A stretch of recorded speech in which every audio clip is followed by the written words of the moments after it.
ঈশ্বর কি অপূর্ব এই প্রকৃতি সৃষ্টি করেছেন, তাই না?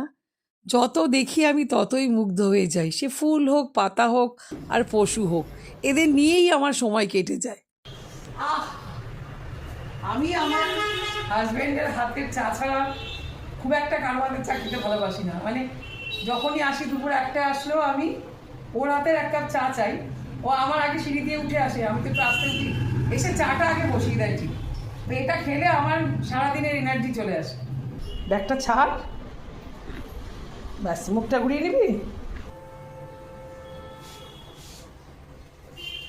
এই আমরা যারা পশু ভালোবাসি, তো তাদেরকে বেশি অনেক মানুষ পছন্দ করেন না, তাতে আমার কোনো দুঃখ নেই।